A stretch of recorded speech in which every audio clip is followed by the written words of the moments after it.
What is going on, YouTube? Andrew Miller, Tarik LaCour from Headlines.com, the Hook 'em Horn Show. Been a little while for at least the two of us, but we're coming back at y'all today. We're talking some Texas recruiting.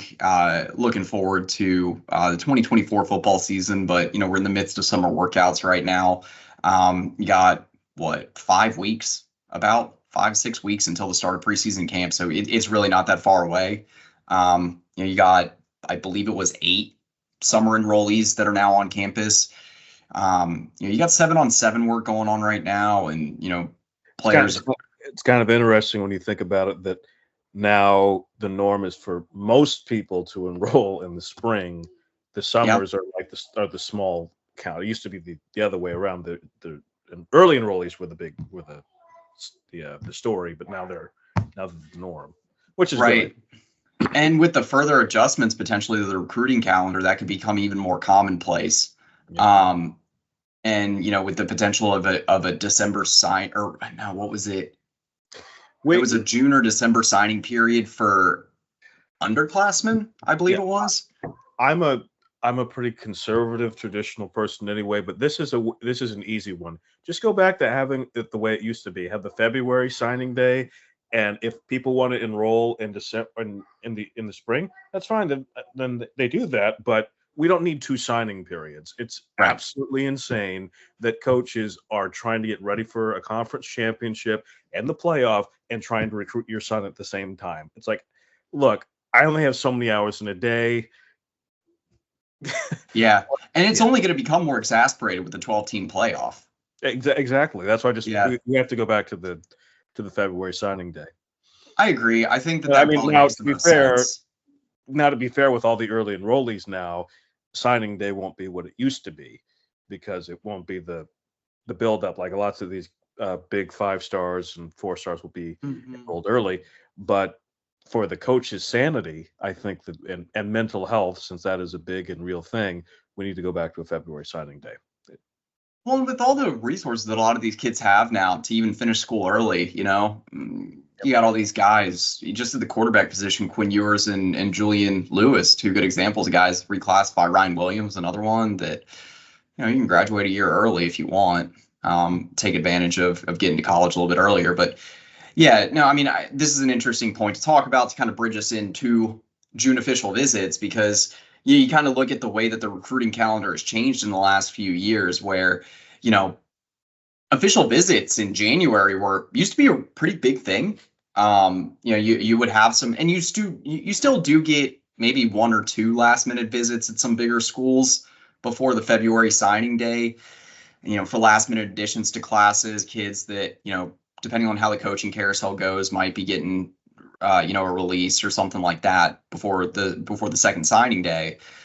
It's a new world out there, and the way that the recruiting calendar works, and just kind of the way that we've seen things trend in college football as a whole for the last few years. I think you've really seen Steve Sarkisian take notes, and he really likes these summer official visits. That's kind of the big thing for him. And, we got just over 40 official visitors this summer. The first June official visit weekend was 7-8 guys that, were key positions on both sides of the ball. But, the last 2 weekends, or I guess including this upcoming weekend and last weekend, these 2 weekends are the big ones. You got a little over 30 official visitors combined between these 2 weekends, and some of the biggest names. Last weekend you had, I think most people would consider the must-win recruitment of the 2025 cycle, myself included, for Duncanville 5-star Corian Moore, #1 wide receiver recruit in the nation, according to pretty much all the major recruiting services. You got this weekend is kind of the other part of like that major trio of wide receiver recruits that Texas looking to get in the 25 class, Jamie French, Kalik Lockett included. But yeah, I mean, I think this. You think all 3 of those. Sark needs another raise. That's incredible. That's incredible. I mean, think of it this way: in the Charlie Strong and Tom Herman eras, I don't know how there are so many great wide receivers that came through the state of Texas, and it seemed like Texas could never get one. They just went they went to Oklahoma, they went to Alabama, they just anywhere else. And now you have 3 5-stars in one class. I mean, that's just it's insane to think that only because just show you how fast these things go. So 10 years ago, Sark and Charlie both started at USC and Texas, respectively. And you saw Sark actually doing this similar type of thing there at USC. Lots of great recruiting, exciting offense, getting things going, and Charlie just collapsing the program, and Tom throwing fire onto the dumpster. But now it's pretty incredible to see the type of talent that Texas is getting at those positions. Absolutely. And I mean, Sarkisian has just been. French is the one that shocked me. I thought he was an Ohio State gone. I was like, yeah, don't even worry about that one. Then he's like, nope, Texas is the leader. I was like, okay. He has rescinded that comment since, but I do think that Texas still has a really good shot there. I mean, just for multiple reasons. I'll get into some of those a little bit later. But yeah, I mean, as a whole, I don't know the last time when a school landed 3 of the top 4 ranked wide receiver recruits in the nation in one cycle. I feel like Bama did. See, I feel like Bama did that once. Ohio State may have, but yeah, I mean, maybe it's USC at I some don't think point. Marvin Harrison Jr. was a 5-star, was he? I think he was a high 4-star. I thought so. Yeah. And I mean, schools like Georgia, Florida recently haven't been bringing in 5-star receivers because of the offense and coaching turnover at those spots. So Georgia's the old Alabama. They just run the ball and play great defense. Right. So. And even more impressive is the fact that if you look at like the 24/7 Sports composite, all 3 of those guys are like top 25 rated recruits in the nation. So it's not just that you're pulling in like maybe just like pulling it in because it's a thin wide receiver cycle. This is a deep wide receiver class, and Texas is in it for 2 kids in Texas and then 1 kid in Florida that's got a lot of in-state programs involved in his recruitment. It's not easy to get a kid from Jacksonville that's got Miami, Florida State, Florida interest. Well, when Texas is good, it's hard to compete with Texas. When you line up, Texas is good. Texas has a very good NIL product. Texas is developing well. There's not how are you going to negative recruit that? You've gone from you couldn't get a good wide receiver to now you should have had 2 wide receivers drafted in the first round, and you had 3 drafted overall. And then you had your backup like gadget player drafted. When that's happening, what else are you going to sell except I think your only selling point could be, okay, if you go there, you're not gonna play right away. It's like versus, and Sark can counter that by saying, I think you're so good that I think that even given what I have, I still think there's a way for you to compete and get on the field. You have to compete, you have to earn it, but it's there for you. Absolutely. And I mean, I think there's so many things with Sarkisian right now that he's doing well that's helping Texas recruit all this elite wide receiver talent. To kind of, I guess, illustrate my point there, make it a little bit clearer, Sarkisian has always recruited wide receivers well, dating back to his days at USC, quarterbacks coach, to coaching in the NFL, offensive coordinator, analyst at Alabama, whatever it was. His offensive mindset, his devotion toward, really putting some personalized attention into a lot of these recruitments as well. But all these things always helped him recruit well. That's why Ryan Wingo's here. Right. And Jonte Cook, guys like that. But what's taking it to that next level, I think, now is Sarkisian's a bit like this trend of him just playing positionless football. This kind of modern style where you just move all these guys around. You just have a ton of speed. Obviously a lot of versatility, but just you pair that with the level, I guess you pair all this wide receiver talent with the longevity of quarterback talent that he's recruiting right now. You got guys like Diabell in the 2026 class, a guy from Florida that can help you kind of with those Florida connections as well with Jamie French being from Jacksonville. You also got KJ Lacey from Alabama, another guy that you went into SEC country and brought in. These are high blue chip quarterback recruits that, you're stacking these commitments class after class after class. It sells itself when you're, making these pitches to the, whatever elite wide receiver recruit you want to fill in the blank here, just because Texas is going after so many right now for 2025 and 26. Here's a question I had for you because it's relevant to this actual day. So today, KJ Lacey, I think, came in 4th at the Elite 11, and Keelan Russell at Duncanville won the Elite 11. So does it concern you at all that Sark went into another state to get KJ Lacey, who's a smaller type of quarterback, versus you can get Duncanville, which you're building a pipeline from, and not taking Keelan Russell, who is committed to Kalen DeBoer, who just beat you twice. Right. And Two of your last 3 losses came to Kalen DeBoer with a silent quarterback who's a lot like Keelan Russell. Because Keelan Russell kind of reminds me of Michael Penix in many ways. I would agree with that in part. I would definitely say that Michael Penix was never as good of a high school player as Keelan Russell. I think Keelan Russell is one of the best quarterbacks in Texas, just in general. I've thought that since watching a lot of Duncanville last year. Even as a sophomore, he was tremendous.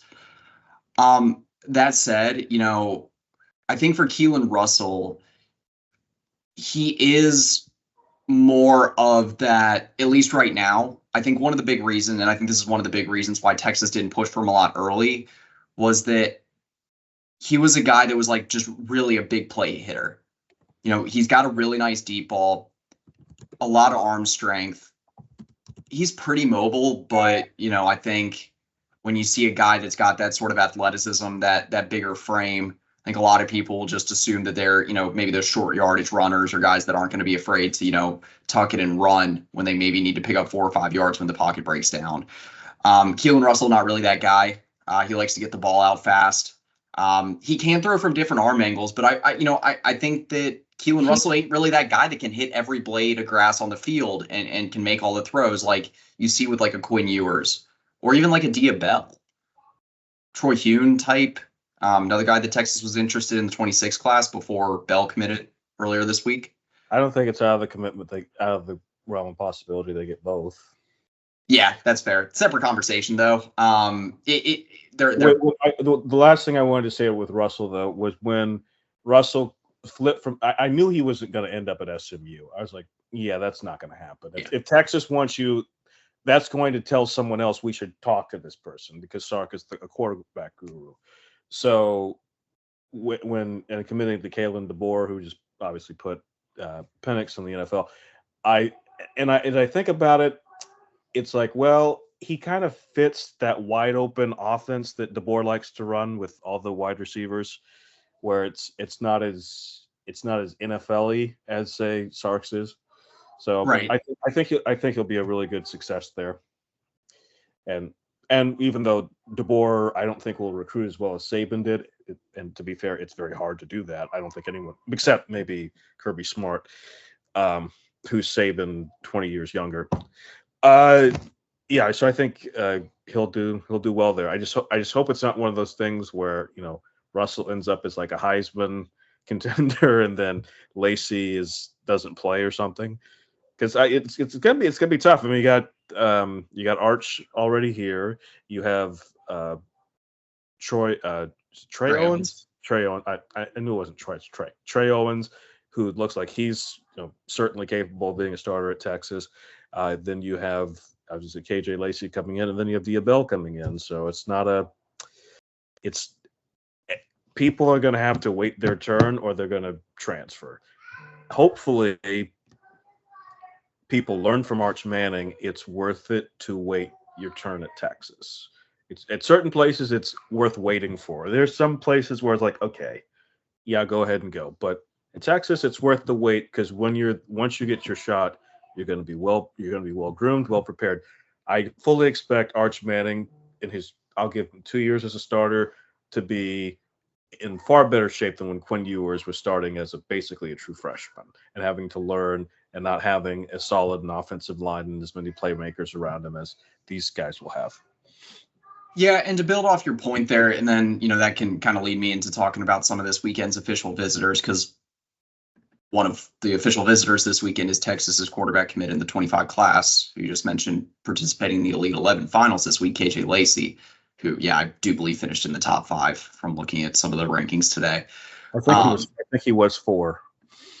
So. Yeah. And anyway, yeah. I think to your point, for Keelan Russell to wrap that whole thing up, you can't win them all, I guess, is my main takeaway there. Yeah. From that conversation of Texas's, quick like kind of short-lived pursuit, just because they did get involved in that recruitment during the spring. I guess for anyone that's unaware, I'm assuming most Texas fans that are watching this are aware that they were pursuing him, but Texas did go after him. They were considering taking a 2-quarterback class if both Russell and Lacey were willing to compete as 2 guys from the same cycle on campus. Now, that said, for Texas's quarterback room, I think the thing that works well here is that, you mentioned it with Arch Manning sticking around, kind of that patience factor that you can really learn Sarkisian's system. Look at where Quinn Ewers is now compared to 2 years ago, right? Potential top 15 pick in the draft next year, maybe top 10, depends on the type of season he has. If he builds off last year. But it took him a while to get there. Sarkisian has a complex offensive system. Whether you're the starter, you need a couple of years at least to be able to digest all that's going on. You can kind of hear that with Arch Manning in camp, that he's getting it a little bit more, getting the ball out quicker, more timely, understanding the playbook. To a quicker degree on the practice field in those live game situations or simulated live game action, I guess. And as a whole, I think when you're looking at some of these quarterback recruits, it almost emphasizes patience, because the goal here is to make it to the NFL, to be a first-round draft pick. And when you can sell this idea that, okay, maybe if you spend 4 years here, you have a better chance of being a top 10 pick than you would, even being a star 3-year quarterback at a school like, let's say, Georgia, Alabama, even like Tennessee or A&M. I know Tennessee's a better offense, and Alabama's going to be a pretty good offense now with Kalen DeBoer there. That said, I think quarterback recruiting, it sells itself from a patience perspective now, and that will help Texas land these elite guys each cycle, I think, as long as Sarkisian's here. We got 18, 19 guys. We'll see if everyone ends up showing up. If there's any last minute additions. This is the final official visit weekend, so it's always a possibility that you get some of those last minute changes. Dead period kicks in, I believe it's June 25th, so next week. Next Tuesday. And who knows, you might have a last minute visitor or two on Monday. Schools will try to get those last minute visits in, try to get, just with all these guys, again, with this current recruiting calendar, a lot of these guys like to have their recruitments wrapped up before their senior seasons, get that kind of spotlight off of them, before playing their final year in high school. And getting that last visit can be huge. And so I want to ask you this, Tarik. I don't know if you got the list up or how familiar you are with, just as a whole, the official visitors this weekend. But just taking a look at some of the headliners here, pick 2 or 3 guys that you think are kind of like the biggest headliners, just the X factors, guys that are really important recruitments for Texas. Michael Fasusi, I think, you're losing Kelvin Banks after this season. You need to get your next franchise left tackle. That's as big as getting your next quarterback. So he's obviously one. I think Lockett and French are kind of obvious ones, but a guy I think is really going to be really important after that is DJ Sanders, because Texas really needs to beef up the defensive line, and so he's a really important one there. Those would be kind of like the top 2 of where, and I mean, obviously a lot of these guys are commits. I'm glad that Lacey will be there, Barnes will be there. So I think after this weekend, you should see seeing some bigger things. But go ahead. I was just going to say, among commitments this weekend, you got James Simon, 4-star running back. There's a lot of guys that are committed that are going to be on campus. 3-star tight end Amari Winston. And then you got the big Coleman twins, the offensive lineman from Cedar Hill. So I think 6 commitments. Isaiah Coleman, I believe, preferred walk-on commitment to the walk-on program. So, I guess including that, 7 commitments on campus this weekend.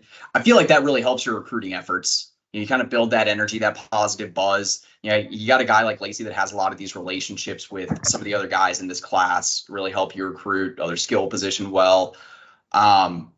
So I guess just to recap, you think DJ Sanders, 4-star defensive tackle from Belleville, and then from like Southeast Texas, Michael Fasusi, 5-star offensive tackle. Those would be my top two. If I'm KJ Lacey, as much as you want Lockett and French, you're going to have great receivers at Texas. You need great linemen protecting you, and you need other great linemen stopping people on the other side of the ball in the SEC. Yep, you need to win the trenches. And, I did. It's been odd to me how well we've done on the offensive line, and given how well we've developed on the defensive line, but you've done well recruiting the offensive line, but the defensive line, it hasn't been as strong as I would have thought. Now, given that you just had a turnover at staff with Bo Davis, that's obviously understandable, although Brandon Brown is staying committed, so that bodes well. But that's gotta get better if you want to compete year in and year out in the SEC. Not to say that you can't be good with what we have now. I think Texas could win the SEC next year, but if you want this to be a thing where you're going to be challenging, basically you need to be saying every year, okay, how can I compete with Georgia? How can I compete with Alabama? How can I compete with Texas A&M? I say Texas A&M because they're a front runner for lots of great defensive talent. So, they're big dudes. So Sark is doing that on the offensive side of the ball. You got to see that in recruiting and then developing on the defensive side. So. Agreed. And, to your point about defensive line recruiting, because I know that's been a whole hullabaloo this year and in years past. I think there were a lot of people that were unhappy with Bo Davis, not landing a lot of those 5-star guys that Texas really was prioritizing for the last couple of cycles, Dominic McKinley being one from last year. But, this year, you mentioned it with Kenny Baker kind of being that new defensive line coach. He's coming from the NFL as, being on the Miami Dolphins staff last year. He doesn't have a lot of these relationships formed that even if you look at some of the other new additions to the staff, like a Johnny Nansen, that had some of these relationships at the collegiate level, from his time out in the West Coast, recruiting at places like Arizona. Nansen saved the defensive line's bacon this year with he did. and Norton and others. Yep. Yeah, exactly. He was a huge addition to the staff. I've thought that for the last few months. I've definitely been thankful for that. I think Kenny Baker, you got to like the way that things have been trending. I think he's passed a couple of key tests this summer on the recruiting trail. You mentioned it with Brandon Brown. I think that was big. It sounded like, Brandon and Kenny Baker really kind of hit it off last weekend. And the fact that Brandon Brown left committed and it sounded like a little bit more firm than it was coming into the visit. He hasn't flipped to LSU yet. I know LSU's kind of put a lot of pressure on him there. But yeah, Kenny Baker, I think, has done well in that recruitment so far, because Brandon Brown committed kind of out of the blue without having taken a visit to Texas last December, but he was committing to Bo Davis. That was the relationship he had. Bo Davis now being at LSU. They've been considered by some in the recruiting industry to kind of be the trendy pick, if you will, for Brown. But, other guys, you mentioned DJ Sanders. I think this is another reason. So DJ Sanders is the number 1 defensive tackle in Texas in the 2025 class. And he's number 6 overall in the nation in this cycle, according to the On3 industry ranking, kind of what we were just showing on the screen there. So DJ Sanders, right? He's the definition of that big human. He's 6'4", 325 from Southeast Texas, just an absolute just mauler, body mover in the trenches. He's the type of guy you need. And it's other SEC schools involved in his recruitment here. A&M, one of the schools that's heavily involved. I think that, I think Texas, I don't want to call this a must-win recruitment because there's like probably 5 or 6 guys that they're really going after that I think are other solid defensive linemen. Even other official visitors this weekend, 4-star Zion Williams from Lufkin being another important guy. But DJ Sanders, Texas has a real shot with him. I did a piece on the site earlier this week saying that Texas has some quiet confidence with him. Michigan and A&M are the other 2 schools involved here. This one will be a big test for Kenny Baker because this is a really important in-state recruitment. You also got Zion Williams out there. But you don't have Bo Davis involved in this one. You don't really have that excuse anymore of saying, oh, that relationship was there beforehand. The three schools involved here for for DJ Sanders are Michigan and A&M and then Texas. And so, Michigan got largely a new coaching staff. I believe they did retain their defensive line coach, so you still got that relationship. But A&M, an entirely new coaching staff. You bring in Elko, who is a defensive-minded head coach. But for Sanders, he's a guy that you really need. And so Zion Williams, I think, is another guy that you could really use in this class, another big body where you're kind of fighting LSU. I think those are two huge official visitors this weekend. I did my own article of the 5 most important official visitors for this upcoming weekend. I included some of the guys you said. Fasusi is a very obvious one. I think he's your must-win offensive line recruitment for this cycle. He is that, he's that guy that can be that next, great offensive tackle at Texas after Kelvin Banks. You got Brandon Baker here, but I think Baker's going to play right tackle. I'd agree. Because by the time Baker's starting, Cam Williams might be in the NFL. Yeah, I think probably. I would say next, not 2020, not 2024, but 2025. I would think Cam Williams probably moves to left tackle, and then you have Baker and some others fighting for right tackle.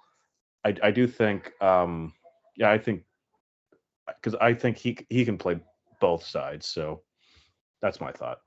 And Cam Williams to get a little bit quicker. Yeah, I mean, it's going to depend, but if he has the footwork and he definitely has the wingspan, and I like how he drops back in pass protection. That's who I would want blocking my blind side. Like, okay, nobody's getting through this guy. So. Yeah, I mean, right now he's got 60 pounds on Fasusi, so it's definition of a big human. Fasusi's not small. As someone who's seen him in person, it's just scary to me that he's that big and he's that agile. I'm like, yeah. I don't think people that big are supposed to move like that. But apparently that's a thing. Like because he just, that you've seen in like the spring game where he's just moving people who are obviously SEC level starters, and he's just like, okay, well, I guess that's how that works. Some of the dudes coming out of the trenches right now in South Dallas from these high schools, like, offensive, defensive line, it's just insane. You got Duncanville, DeSoto, South Oak Cliff that are just churning them out like crazy. Wide receiver. Yeah. To wrap up the wide receiver recruiting talk, you mentioned the big 3 here of Lockett, French, and DeCorian Moore. You can put a percentage chance on it or just say which guys you think Texas lands. My prediction of these 3 guys, I think that there's a 25% chance with Lockett, and then I think that they do get both Moore and French, probably leaving one more spot open to take one of these other kind of 4-star targets in state in the 25 class. What do you think? I think Sark just pulls the royal flush and gets Moore, Lockett, and French to just say, yeah, we'll all 3 of us will come.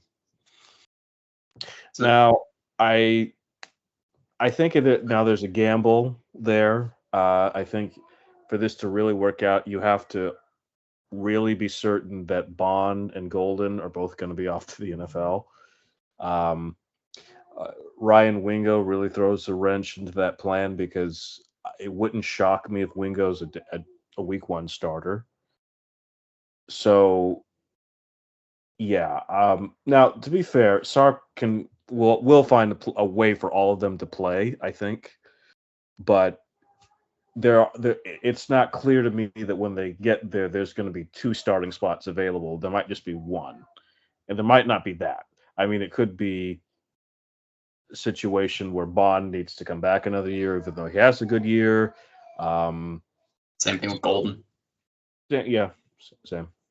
And that's complete. I mean, that's not even including, let's say DeAndre Moore has a fantastic season out of the slot this year, turns into a 600-800 yard guy. I mean, that's not out of the realm of possibility. I think he's someone you definitely see on the 2 deep. And he has a solid fall camp, can get those reps, get in that top group of 4 or 5 in Sarkisian's rotation for the season. Yeah, I think that's part of the reason why I think the fact that, you could see French and Moore being two guys that kind of like a wingo of sorts, even like Jonte Cook last year, kind of get some of those early reps as true freshmen, especially DeCorian Moore. Lockett, I don't know if he's quite there yet. I don't think Texas is quite as high on Lockett as they are on French or Moore. I think he's kind of that third guy in the pecking order. I think he's the third. That's true. And I don't know how much. Yeah, anyway, I don't need to dig too deep into that. Yeah, so that's fair. I do think that French just, I guess a good way to put it, I get that feeling kind of like with the Ryan Wingo recruitment where you think, okay, there's a lot of competition in that. There were a lot of competition in both recruitments. Texas had to fight tooth and nail, like literally through that last hour that Ryan Wingo announced, that he announced for Texas.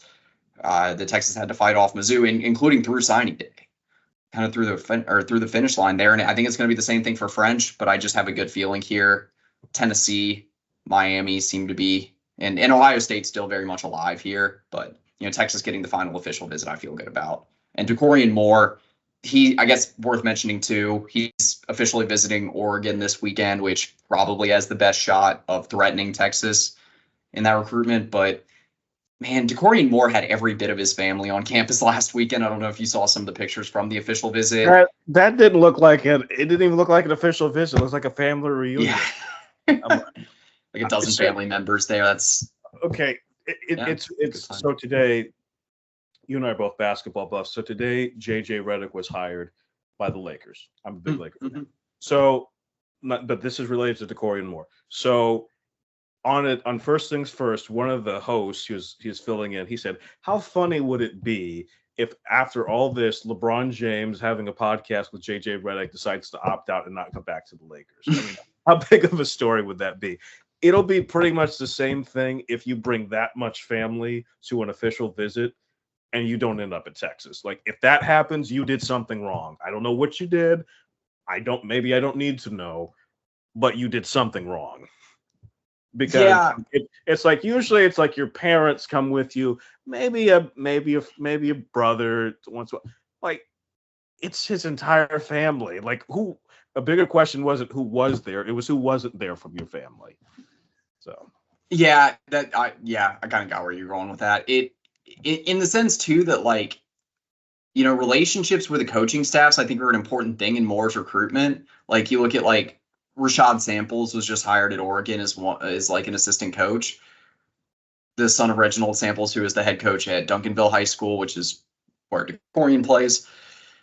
I do think that there's going to be a compelling pitch that Oregon makes there. I just don't think that he's going to want to go away from Austin. I mean, it's where he's from. That's where some of his family still lives. I'm not going to say it's a sealed thing yet, but it feels like it's close.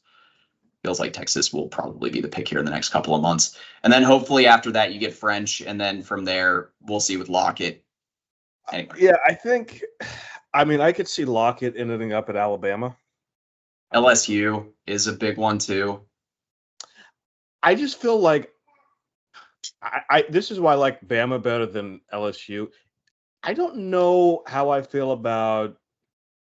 Like, I think DeBoer is a more proven offensive mind, and Alabama is a bigger brand than LSU. I don't know what, and if you're not, and LSU seems to be a bigger thing if you're from Louisiana than anywhere else, or if you really like that culture. It's because Louisiana is very different. So and they take their football very. It's crazy to think that in the last 10 years, LSU has fired 2 coaches who won national championships at their school. And one of which is suing that school. Oh, right. The Mad Hatter's a creep. Anyway, moving on. So, So, okay. I guess going down the list here, A few other names that I did want to highlight just before we kind of move on talking about something else here. Well, and one other name I wanted to mention, 4-star tight end Nick Townsend. That's we're Oh talking about yeah, forgot about him. He's really good. we're talking about these big SEC kind of national type recruitments. Townsend's an important one to really keep your eye on this weekend. I think big 4-star, about 6'4", 235 from Spring Decaney around the Houston area. That one is, I believe, Texas A&M, Texas, and Alabama that are really fighting it out for him. Alabama has made a big push. I think that he likes Kalen DeBoer, likes that offense, and kind of what he could do there. But Texas, you got that sort of pitch that you. So Townsend is kind of this two-way guy, right? I guess as a background, really, really quickly. He's a two-way guy, plays offensive and defensive side of the ball at Decaney High School. There's two of these guys that you're recruiting right now that are kind of like that. That two-way athlete. You got Michael Terry, the 5-star from San Antonio Alamo Heights that was on campus a couple of weeks ago. And I think Texas is trending well for him. But then you got Nick Townsend, I think is more of an established tight end, whereas Terry, there's multiple pitches Texas made. I think they would rather Terry play defensive side of the ball, if I'm being honest, than they would rather have him in tight end. But, for Townsend, you can make that JT Sanders type pitch where you come in as that kind of that elite athlete recruit and really be that big tight end, that big pass catcher, fight for yards after the catch. I think you have a really compelling case here to make with Nick Townsend. And while I would probably say at the moment Alabama's the favorite in this recruitment, Texas definitely has a shot. Again, it's another one where you get the final official visit. Pretty much all these guys this weekend, potentially this could be their final official visit before they announce, if they haven't already. And so, this is it's a really important one. Jeff Banks, this is the one that I think he really needs to make a move on this weekend. So, yep, no arguments there. Defensive back recruiting, I wanted to mention a little bit there before we just in general move on to a different topic. You got a couple of key guys here that I think realistically could end up being Texas commitments when it's all said and done. One that Texas has been after for a while that I like, and Texas really likes, 4-star defensive back from Fort Bend Hightower in Missouri City, kind of Houston area, Kate Phillips.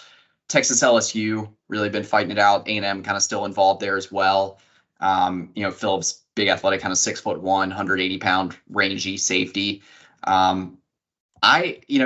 Texas doesn't really have kind of that elite safety recruit that they're going after this cycle, but they still need, I think, even though they had, a really solid defensive back class for 2024, you still need pretty significant secondary improvement, not only depth, but you need some of these rangy guys that, can be versatile, but also maybe 2-3 years down the road can be pushing for significant spots on the 2 deep and really be contributors, be fit, solid SEC type defensive backs too. And I think Phillips really is that guy. One guy that Texas really likes at cornerback, 3-star Aiden Anding, guy from Louisiana. I think Texas kind of leads for him right now. A guy that was an offer during the spring evaluation period. Terry Joseph really liked kind of some of those Louisiana connections that he has. There's some other Power 5 schools involved here. I do believe this is somewhat of a national recruitment in a sense. You got Miami involved, Arkansas, Ole Miss. But again, I think if Texas really pushes for him this weekend, and I do feel like he definitely has a spot in this class before too long, you'd end up him being one of the next cornerbacks to commit for this cycle. And then Devin Williams, 4-star guy from the Southeast that's committed to Auburn.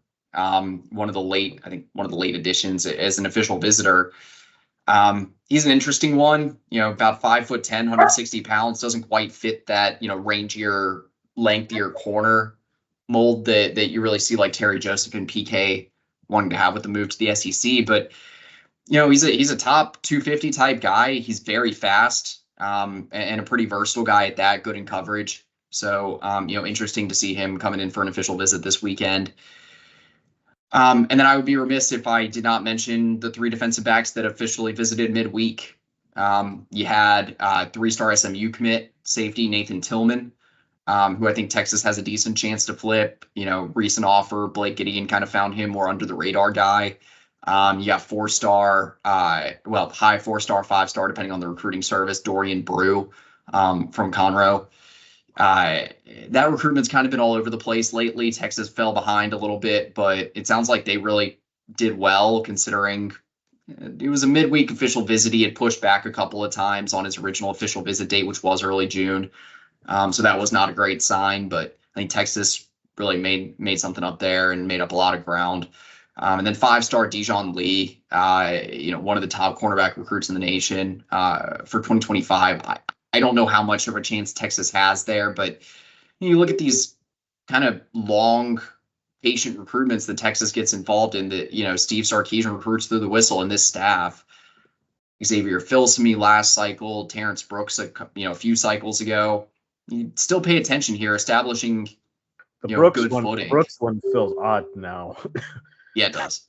Yeah, I guess more looking at that from the standpoint of, national recruitment, pushing Ohio State, I think there's actually quite a few parallels between those two recruitments, which is why I mentioned it. But yes, you're right.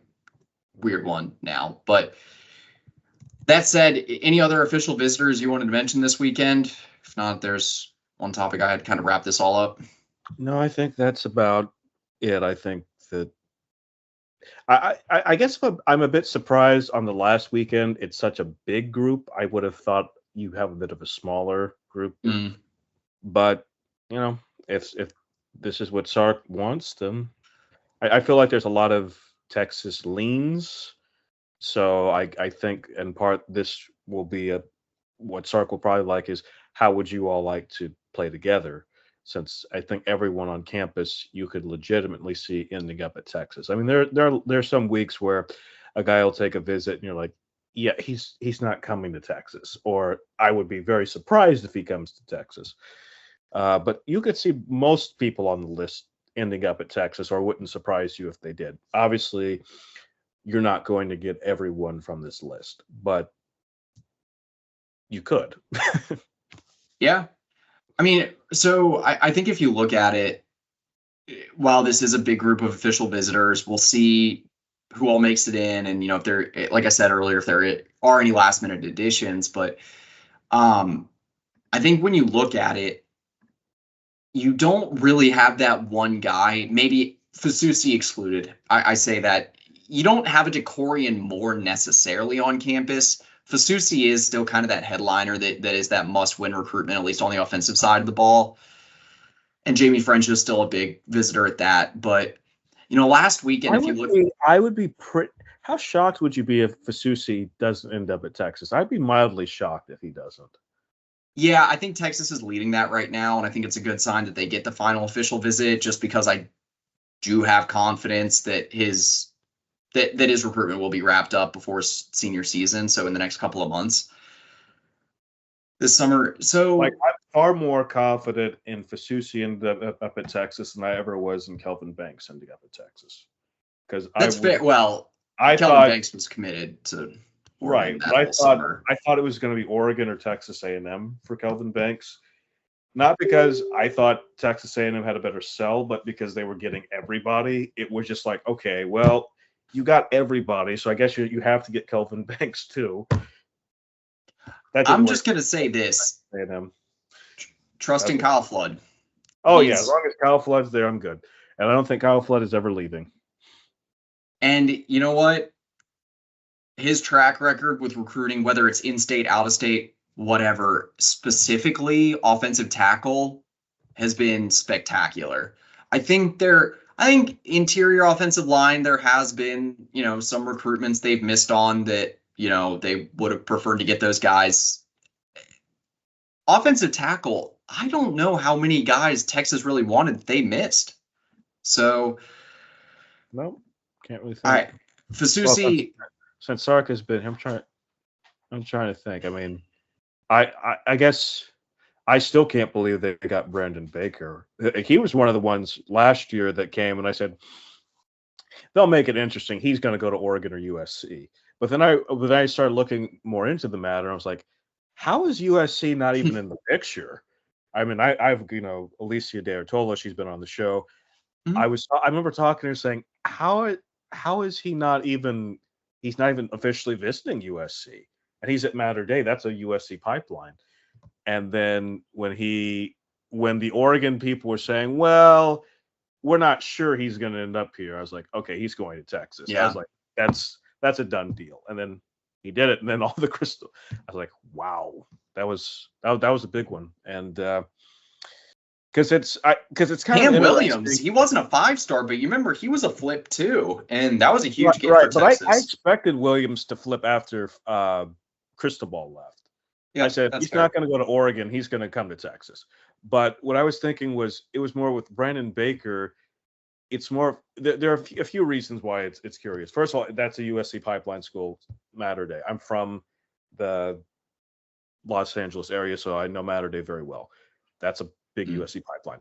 Second of all, when you factor in that USC knew they were going to the Big Ten and that their offensive line has not been good the last 5 or 6 years, and they really, really needed, and that they offensive linemen do not grow on trees in California, so especially offensive tackles, and they let him get to Texas. I was like, wow. Often there aren't enough great offensive linemen for them to be coming to the South. I gotta say that I can understand a little bit more why Texas wasn't landing everyone along the interior offensive line for that cycle, because you got Neto Umeozulu, you got DJ Campbell. That was that big, like, historic 2022 class where what did you sign, like 5-6 guys that were all blue chips? Yep, and including they're Banks all and Campbell. and they're all still here. Yeah, and yeah, I mean, a lot of them are going to be starting, and so I don't know. You said you had something you wanted to talk about as far as ending, but I think one of the big things I'm interested in during the first 2 weeks of fall camp is the interior offensive line. Jake Majors has that settled down, but you really got to protect the interior, because that's where a lot of the sacks for Quinn Ewers came last year, was on the interior offensive line, not the outside as much. And that's a big thing. You're going in the SEC with a lot of really good defensive tackles. So the interior is very important. Yeah, you want to be able to open up those gaps along the interior offensive line. You don't want to be bullied by some of those bigger, guys that you're going to be facing.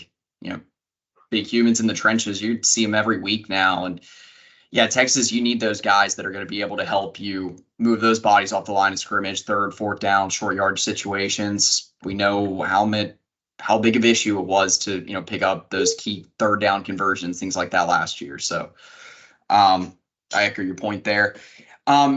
Just because I did think I did want to wrap that up really quickly, kind of your point about why there are so many official visitors coming in this weekend. I think you saw kind of a similar thing last year where Texas got a lot of their commitments in for official visits on that last weekend. If you look at the number of uncommitted or committed elsewhere, basically non-Texas commits officially visiting this weekend, it's actually fewer than you had official visitors last weekend. So, in terms of these guys that you're really trying to focus on, and, the Fasusis, the Frenches, Townsends of the world, are really these like elite blue chip guys that you really want in this class. And you really don't, also flip side, you don't want to lose to some rival schools. If you lose Townsend, he's probably going to end up at Alabama. You're going to have to face him on Saturdays occasionally. Fasusi. Though who knows, with the way the SEC schedules, you might never play Alabama. That's fair. Either way, you don't. We've played Georgia more than Texas A&M has. That's all you need to know. Yeah. Well, and that's part of it too, is if he doesn't go to Texas, talking about Townsend, he might go to A&M. We're going to be playing them every year. They just got Armstrong. They won't get him. That's probably fair, because Armstrong, I think, is going to be the headliner, and Townsend's another, like, one of those top end tight ends in the state, for a very deep tight end class in state, by the way, which is one of the interesting reasons why Amari Winston. I think this will be a 2 tight end class for Texas, but Winston's been taking visits elsewhere, so I'll be interested to see how that goes this weekend. I think among your official visitors that are currently committed, Winston is probably the least firm, or I think the guy that I would say that's least likely to end up signing with Texas among the 7 going to be on campus this weekend. Fasusi, I think that I have faith that Kyle Flood, Steve Sarkisian are going to be able to shut things down in that recruitment this weekend. I'm not saying they'll land his commitment, but I do think you're going to see Texas kind of move the needle, really kind of open up a gap between them and say like OU and Texas A&M is the other top schools for him. And again, I do expect a decision this summer from him. So the last thing I wanted to mention here to wrap this up, because I think it's important to kind of take a look at what the class is so far, and then, what Texas could end up with here in the next few weeks, because you're going to have a lot of decisions between now and the July 4th holiday, and then even the end of July. What position groups do you think, maybe, again, one or two, are kind of the make or break for this cycle? Like, what are the most, kind of those most crucial spots? I think that's the one place where that's just the one place I don't feel like Texas has really gotten the dominant guys. Like, I feel like at defensive back, they've gotten a few, like Malik Muhammad, potentially Phil Sumi, and a few other guys. Wide receiver, obviously, they've done well, placing two. You've gotten possibly 4 or 5-star quarterbacks since Sark has gotten the job. Diabell could be a 5-star, and KJ Lacey could end up being one as well, or at least high 4-star. And obviously got Arch Manning and Owens, who I was telling people, I was like, if Sark went after him, he's better than what he was ranked. And he was. He got the 4th-star later, so that was good. Yeah. Well, they're obviously running where Texas is becoming running back U again, having the top running back in back-to-back drafts. Offensive line. Linebacker starting to. Linebacker. I mean, Anthony Hill. Edge doing well there. I mean, the one place is defensive line, interior defensive line. I mean, yeah, and safety. Developed you mentioned that. Well there, but that's the only place. So that's why. But going into it'd be different if you were in the Big 12. It wouldn't be the make or break. It's like it would help you a lot against some of those top-heavy teams like in the Big 10 and the SEC. But as you wouldn't be playing them as much until you got to the playoff, that it wouldn't be as big of a deal. But now that this is going to be more of the regular, you definitely have to get more in the trenches there, especially considering you have had lots of good defense. There's just a lot of great talent in Texas. It just hasn't come to Texas, and you got to start getting it, keeping some of it home. You're not going to get everybody, no matter how good you are. So remember that. But knowing that, you gotta bulk up the defensive line. Everywhere else, I'm fairly confident to the point of I just don't really worry about it. So I mean, the level that Texas has been recruiting at, not only high school but portal each cycle, I feel like Sarkisian's been getting better with not only the quality but the quantity of the quality is crazy. I mean, double-digit guys that are all potential immediate impact starters. Some almost guaranteed. I'd agree. Defensive line is definitely one for me.